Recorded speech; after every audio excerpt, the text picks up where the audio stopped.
Hi, hello, what's up, and welcome to another episode of What's Up Wednesday, where we talk about what we are currently reading, what we're currently watching, what we're currently listening to, what we're currently up to in life, and just catching up.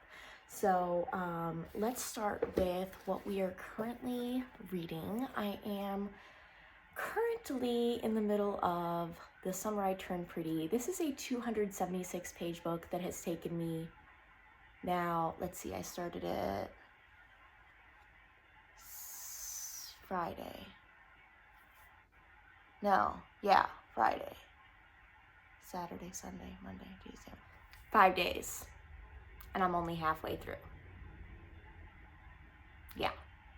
I mean, that tells you everything you need to know about how I feel about this book. I keep trying to be positive about it. I'm in the middle of a vlog for it, and I already DNF'd one book, and I didn't want to have to DNF a second book, but I think I'm going to DNF a second book because this book just isn't doing it for me.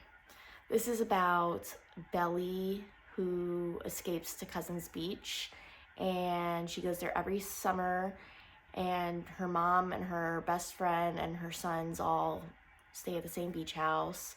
And she has been in love with one of the brothers for as long as she can remember. And then this summer, she turns pretty, and the boys finally notice her. And there's another boy. It's like a love square. It's not good. Belly is like the most obnoxious character I have ever encountered in my entire life. And the boys are not that much better. Actually, one of them is great. The other two are just kind of like, bleh. No. Just no. So, I think I'm gonna DNF it. I will save more thoughts about it for my vlog, so keep on the lookout for that. But I think I'm gonna get started today on Everything I Never Told You by Celeste Nig. I don't know how to say that last name, NG. If someone knows, please tell me. I really want to know how to pronounce it correctly. This one is a literary fiction about a Chinese American girl who is the favorite child of Marilyn and James Lee, and her parents are determined that she will fulfill the dreams that they were unable to pursue, but her body is found in a local lake in the 1970s. The delicate balancing act that has been keeping the Lee family together is destroyed, tumbling them into chaos. A profoundly moving story of family secrets and longing.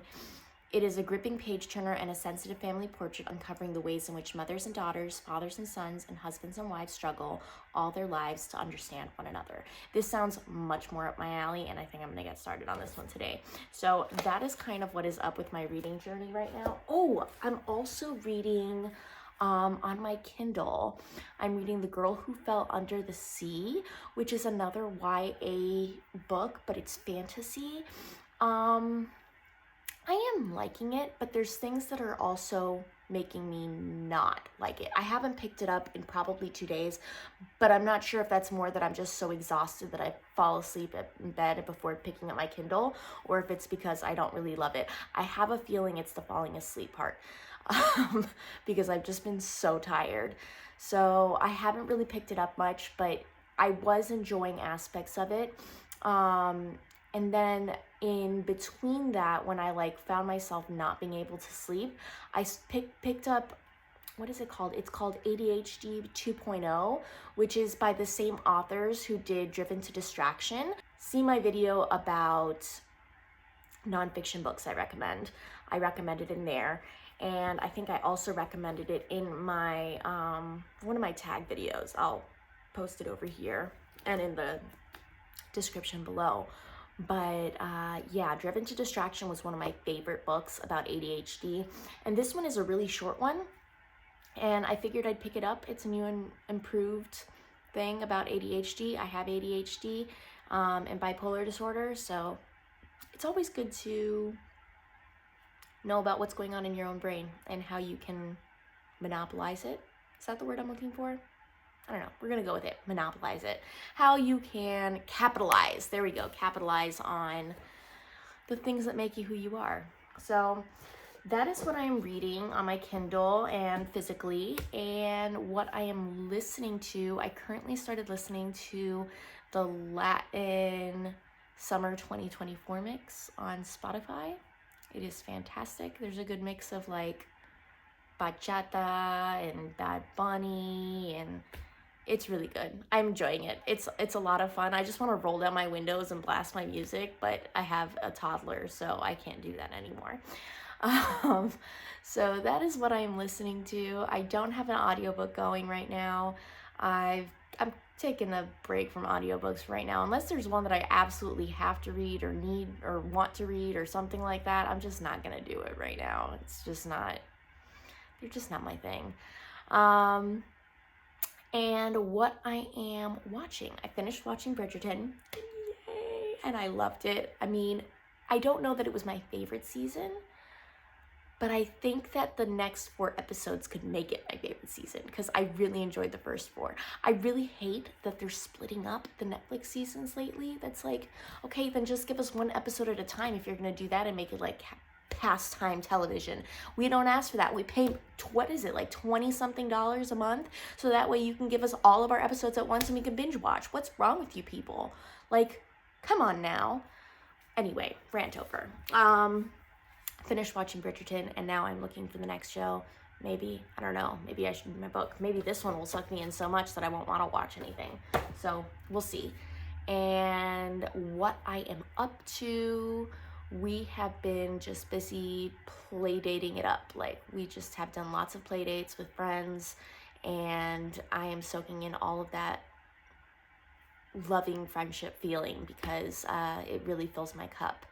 And I also have started planning my lesson plans for my preschool starting in August. And my husband started building furniture for the preschool. He completely moved his office into the shed office now. Like, we built a shed for his office and he moved it out of my dining room so that my dining room can be converted into a preschool because we don't use our dining room.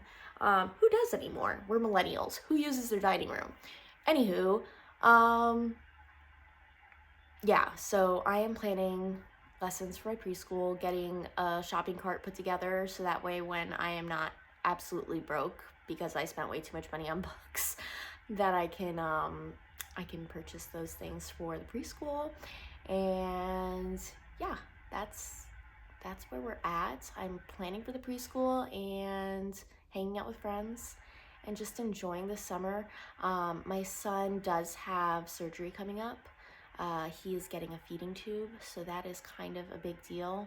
For those who are not aware, we've been on a journey with his eating habits and his just eating in general, trying to get him to eat since he was like 2 months old. And it's officially at the point where we're like, okay, we need medical intervention because it's not working. We've tried everything. So feeding tube is going in hopefully next week. And that is, you know what? I'm using friends and books to fill the brain space that would be taken up by worrying about that too much. So that's all I'm going to say about that because I don't want to spiral.